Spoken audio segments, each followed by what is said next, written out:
అందరికీ నా నమస్కారాలండి. డిగ్రీ సెమిస్టర్ 2 ఇంగ్లీష్ ఎవరైతే ప్రిపేర్ అవుతున్నారో ఆంధ్రప్రదేశ్ నుంచి అందరి అన్ని పాఠ్యాంశాలు అన్ని యూనివర్సిటీస్ కూడా ప్లేలిస్టులు అయితే పొందుపరచబడి ఉన్నాయి. దయచేసి గమనించండి. నోటీస్ కావచ్చు, నోట్ మేకింగ్ కావచ్చు, డయాగ్రామ్స్ కావచ్చు అండ్ పాఠ్యాంశాలు కావచ్చు, అవన్నీ కూడా మీకు ఇక్కడ ఈ ప్లేలిస్ట్ మీకైతే చక్కగా అన్నీ కూడా అవైలబుల్గా ఉంటాయి. ఆ విషయాన్ని గమనించండి. AG Gardiner on saying please అంటే మర్యాదగా మాట్లాడి, ప్లీజ్, థ్యాంక్ యూ ఇలాంటి పదాలని వాడు. Alfred George Gardiner was a famous English journalist and essayist. AG Gardiner యొక్క పూర్తి పేరు ఆల్ఫ్రెడ్ జార్జ్ గార్డినర్ అనమాట. ఈయన ఇంగ్లీష్ జర్నలిస్ట్. జర్నలిస్ట్ అంటే మనకు తెలుసు, వార్తాపత్రికలకి వార్తలను అందించేటటువంటి వ్యక్తి. అండ్ ఎస్సేయిస్ట్ వ్యాసకర్త. అలాంటి వ్యాసం ఒకటే మనం ఇప్పుడు చదువుతుంటాం. ఈ was known for is simple, చాలా సింపుల్గా రాస్తారు. హ్యూమరస్, ఆనందదాయకంగా ఉంటుంది చదువుతుంటే. అండ్ థాట్ఫుల్ ఎసెస్, ఆలోచనని రేకెత్తిస్తుంటాయి.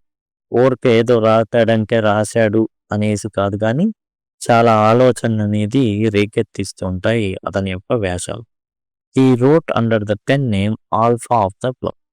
ఆల్ఫా ఆఫ్ ద ప్లవ్ అనేటటువంటి పెన్ నేమ్తో ఈయన తన వ్యాసాలని రాయడం జరిగింది. అంటే డైరెక్ట్గా తన పేరును ఉపయోగించుకోవాలి. కింద ఆల్ఫా ఆఫ్ ద ప్లవ్ అనేసి రాయడం జరుగుతుంది. ఈ ఫోకస్డ్ ఆన్ ఎవ్రీడే లైఫ్, ప్రతిరోజు జరిగేటటువంటి విషయాలు, హ్యూమన్ బిహేవియర్, మనిషి యొక్క ప్రవర్తన అండ్ వాల్యూస్, విలువలు. Is essays teach kindness, politeness and moral lessons in an engaging and realistic. అతని యొక్క ఎస్సేస్ దయ కలిగి ఉండడం, మర్యాదగా ఉండడం ఎలా, అండ్ నైతిక విలువ కలిగేటటువంటి సంబోధాత్మకమైనటువంటి పాఠాలు ఇవి ఆ విధంగా ఉంటాయి అన్నమాట. రియలిస్టిక్గా ఉంటాయి. ఇక ఆన్సైయింగ్ ప్లీజ్లో AG Gardiner highlights the importance of politeness in daily. ప్రతిరోజు జరిగేటటువంటి ప్రతి పనిలో మర్యాద అనే దాని యొక్క పాత్రని మనకి యొక్క వ్యాస ఆన్సైయింగ్ ప్లీజ్లో తెలియజేయడం అయితే జరిగింది. ఈ begins with the story of a lift man. Lift man యొక్క కథను చెప్తావు. Lift man was punish for throwing out a rude passenger who refuse to say please. ఈ లిఫ్ట్ మ్యాన్ ఉన్నాడు. ఈ లిఫ్ట్ మ్యాన్ ఏంటంటే లిఫ్ట్ని పై నుంచి కిందకి, కింద నుంచి పైకి వాళ్ళు ఏదైతే స్పెసిఫిక్గా ఒక ఈ ప్లేస్కి వెళ్ళాలి 101 ఈ ఈ అంతస్తుకి వెళ్ళాలి అంటే అతను తీసుకెళ్ళి దిగబెట్టడం అనేది మెయిన్ పనిగా ఉంటుంది. ఓ రోజు ఒకడు వచ్చేసి టాప్ అన్నాడు, పైకి అన్నాడు. పైకి పోనీయండి అనొచ్చు కదండి, ప్లీజ్ అనొచ్చు కదా అంటాడు. నీకంత సినిమా లేదు నేను అన్నట్టు. కోపం వచ్చేసి లిఫ్ట్ మ్యాన్ ఏం చేస్తాడంటే బయటికి తోసేస్తాడు. దానితో ఇతను ఏం చేస్తాడంటే బయటికి తోయబడిన వ్యక్తి కోర్టును ఆశ్రయిస్తాడు. పెనాల్టీ అనేది లిఫ్ట్ మ్యాన్కి విధించడం అయితే జరుగుతుంది. The author explains that bad manners are not punishable by law. ఇప్పుడు అక్కడ వాదన ఏంటంటే లిఫ్ట్ మ్యాన్ ఉన్నాడు, లిఫ్ట్ మ్యాన్ నన్ను అవమానించాడు, నేను ఎంత బాధపడతాను, నన్ను బాధపడితే నేను బాధపడతా ఉంటా, చాలాసేపు ఇంటికి వెళ్తా, నా భార్య మీద అరుస్తాను, నా కొడుకు మీద అరుస్తాను, నా కొడుకు ఏమో బొమ్మని ఎరగొడతాడు. ఇట్లా ఒక చైన్ లాగా ఇదంతా కూడా నడుస్తూ ఉంటుంది కదా. నేను ఎంతగా హర్ట్ అయ్యాను కాబట్టి నా యొక్క బాధని గమనించని అంటాడు న్యాయస్థానం, చట్టము. కానీ ఇక్కడ విషయం ఏంటంటే చట్ట ప్రకారం బ్యాడ్ మేనర్స్, చెడు అలవాట్లు అనేవి గోళ్ళు కొరకడం ఉంది. అది బ్యాడ్ మేనరే. అంత మాత్రాన చట్టం దృష్టిలో తీసుకువచ్చి ఇతన్ని పనిష్ చేయాలి అంటే ఇంకా ఎవడు అందరు జైల్లోనే ఉంటారు. ఎందుకంటే ఇక్కడ లా ఏం చెప్తుంది, లా ఫిజికల్గా నువ్వు ఒక దెబ్బ కొట్టకూడదు. కొడితే అది చట్టరీత్యా నేరం అవుతుంది. పట్టుకొని బయటికి ఇసిరేసాడు, అది చట్టరీత్యా నేరం అవుతుంది. కానీ ఈ దురుసుగా వ్యవహరించడం అనేది చట్టరీత్యా నేరం కాదు. నేను ప్లీజ్ చెప్పను అనడం చట్టరీత్యా నేరం కాదు. They deeply hurt feelings and disturb social harmony. అమర్యాదగా పలకరిస్తారు కొంతమంది, మరి కొమ్ములు వచ్చి ఉంటాయి, చాలా ద్వేషభావంతో, చాలా దురుసుగా, చాలా పొగరుతో మాట్లాడతారు. బట్ మనం అది చట్టరీత్యా నేరం కాదు కాబట్టి మనం చేయగలిగింది. అలా అని చట్టాన్ని మన చేతిలో తీసుకొని చావబోతామంటే కుదరదు. అప్పుడు ఆ వ్యక్తి గనుక ఎవరైతే చావు బాధాపడుతున్నారో ఆ వ్యక్తి కోర్టును ఆశ్రయిస్తే కోర్టు అతని పక్షంలోనే ఉంటుంది. మిమ్మల్ని అవమానించినందుకు ఏమాత్రం మిమ్మల్ని కన్సిడర్ కూడా అవమానించబడినందుకు మిమ్మల్ని మీ మనోభావాలను ఏమాత్రం కూడా కన్సిడర్ చేయరు. He stresses that small words like please and thank you are essential courtesies. Minimum, minimum గౌరవం. ప్లీజ్, థ్యాంక్ యూ అని చెప్పడానికి. They keep human relationships smooth. అవి ఇంజిన్ మోటార్‌లో ఇంజిన్ ఆయిల్ పోసినట్టు అనమాట. సందెంలాగా ఈ హ్యూమన్ రిలేషన్షిప్స్ అన్నీ కూడా చాలా స్మూత్‌గా ఎళ్ళిపోతాయి. Gardiner illustrates this through the example of a kind bus conductor.